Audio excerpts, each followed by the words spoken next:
The Lagos Chamber of Commerce and Industry estimates that Nigeria loses 1 trillion naira annually to gridlock on the roads around the ports in Apapa, Lagos and Port Harcourt. Poor road management, rather. A visit to the area by our correspondent Eni John Makwa shows that parts of the road cannot be accessed by motorists. This is one of the palliative methods by the government to ease the traffic on Apapa axis, but this may be coming too late.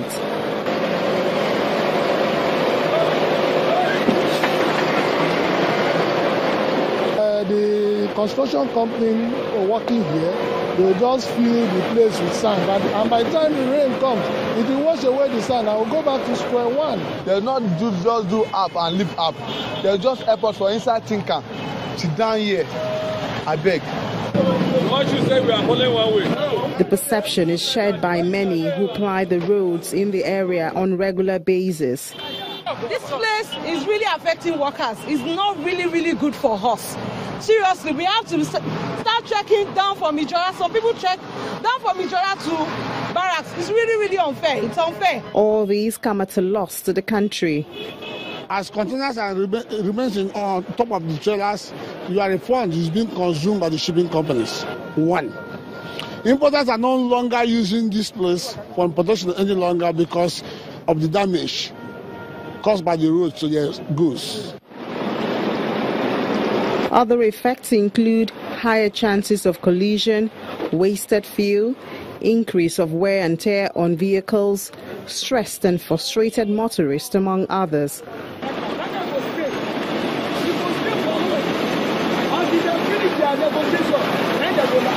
The obvious call to solve the issue is an elaborate rehabilitation of the roads and drainages, among other suggestions.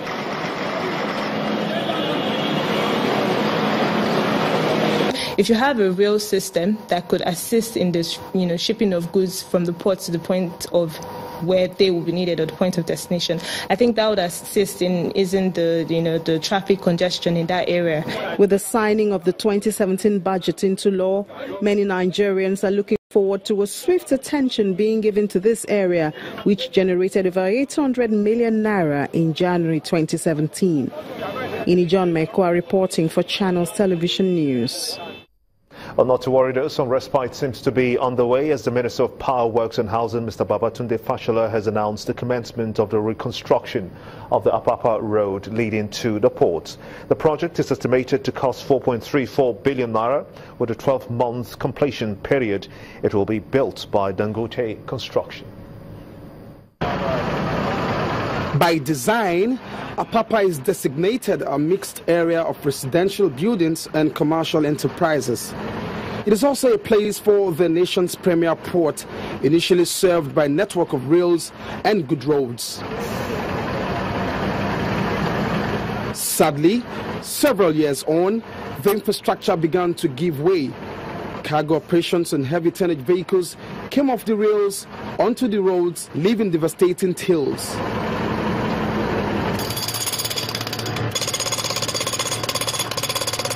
It's been some months now since an emergency repair was done on the bridge to save it from collapse.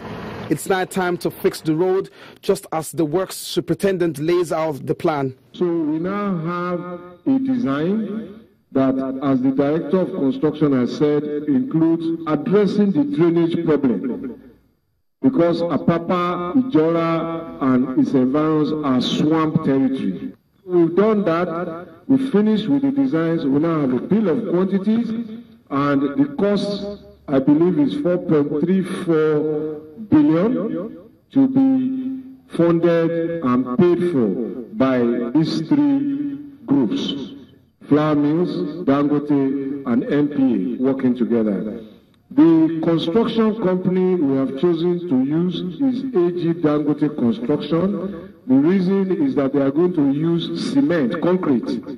So we are going to have a concrete pavement road, not a bituminous tar road. We hope that that will give the road a longer lasting period and endurance to the cargo that it is subjected to at the moment. Actions have consequences. Delays will happen. Inconveniences should be anticipated. Citizens' cooperation has been solicited. This is the first in the series of interventions. To fund this project as from our own resources as part of our CSR to the Nigerian nation. This is the entrance to the country's premier port. This is the condition, very deplorable, very untoward, and for as long as anybody can remember, it's been a lockdown situation. It still remains a lockdown situation today owing to two major factors: dilapidated and broken roads and failed roads, and the logistics at the port. Hopefully, in the next 12 months, perhaps Apapa will smile again, especially for those who operate on this axis, while we wait for the palliative to come up on the other side, which is the Tinkan Port axis. From Apapa, here in Lagos, Olu Phillips, Channels Television News. Let's quickly shift gears now to business news, shall we? And Ann Wilder will take us through.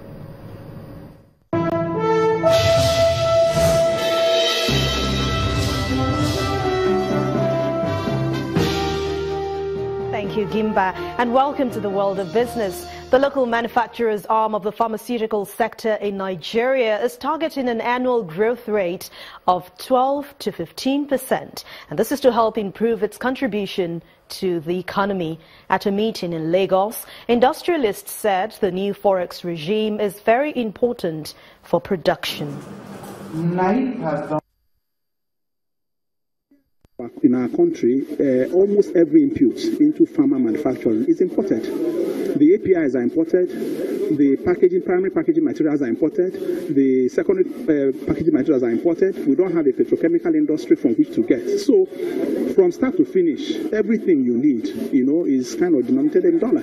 Okay, so by the time that was happening, even to import pharmaceutical finished products was a problem. And you could see that in many pharmacies, community pharmacies in town, you are seeing empty shelves, and there are some products that were hitherto imported which could not be imported. We can only hope that it gets stronger, because the stronger naira will mean more affordable medicine for the citizenry of Nigeria. And we also looking at it from my point as the pharma industry player, I will say that if the right support is given to this pharma industry, it can actually be the next forex earner for Nigeria after the oil and gas industry. The Nigerian government has been advised to channel its capital sourcing efforts for infrastructure development to the domestic capital market. President of the Association of Stockbroking Houses of Nigeria, Mr. Patrick Eziago, said this on our program Capital Market. According to him, the market remains the most transparent means of raising money and trading of government assets. If government is serious, it should be able to patronize our home market, because it's from there that you can raise cheap and long-term funds for which to finance infrastructural development of the nation. You will realize that actually funds that come from the money market are very, very volatile funds, which actually impacts on the interest rates. Okay. And so our view, and the view of many in the capital market, is the fact that the government should be able to finance most of its infrastructural development through the capital market. Secondly, the government equally, when it wants to sell assets, should be able to sell it through the capital market. The Central Bank of Nigeria has held 2 auctions to sell treasury bills worth 286.8 billion naira as the financial regulator continues to tighten liquidity on the money market. The debt sale reduced the level of naira liquidity and pushed up the overnight interbank lending rate to 15% this week. The sale was followed by an additional auction of 85.78 billion naira worth of 305-day treasury bills at 18.60%.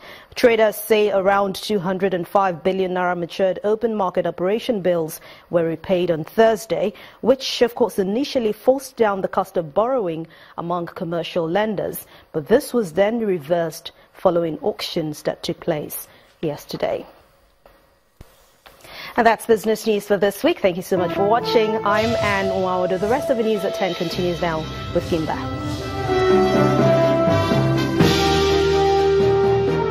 The people of Okuiboku in the two local government area of Akwa Ibom State have appealed to the federal government to provide a permanent solution to the age-long boundary crisis between them and the people of Ikotefiong in Cross River State. The people made the appeal when Channels Television visited the community for an on-the-spot assessment of the situation there. Akwa Ibom State is located on the coastal southern part of the country and is bordered on the east by Cross River State, on the west by Rivers and Abia State, and on the south by the Atlantic Ocean. The boundary crisis between Ikot Adapan in Okuiboku, Itu local government area of Akwa Ibom State, and the people of Ikotefiong in Cross River State has recurred many times over the years. The leader of Okuiboku village in Akwa Ibom gives a background of the problem. This problem dates back quite a decade, or more than a decade. The people of Ikotefiong were living here with us. We gave them land to stay. At the time, they became turbulent for us. We'd gone to courts, several courts. We found out we could not settle the problem. If you go to farm, they will kill you. If you go fishing, they will kill you. They continued that way. And there's another appeal to policymakers to find a lasting solution. By the last indication we saw, many towns here, a permanent solution. Well, the first instance will be to go to the old boundary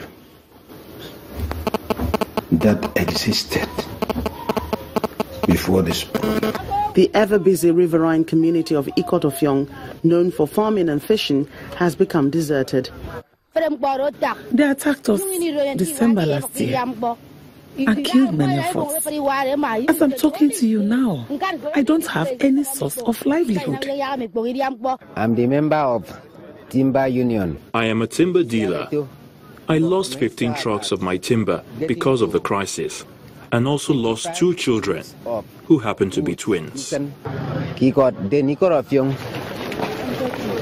Early this year, the Akwa Ibom State Governor, Udom Emmanuel, visited the community and appealed to the people to shun violence. I just want to advise that on our own part, let's try and be law-abiding. You know, once you are law-abiding, it's very easy for the law to protect you.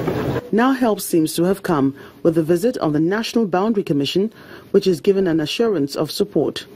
The acting president then and now directed that we should physically demarcate the boundary between Akwa Ibom State and Cross River State. But there's a problem, as Governor Emmanuel disagrees with the plan to redefine the map of the country.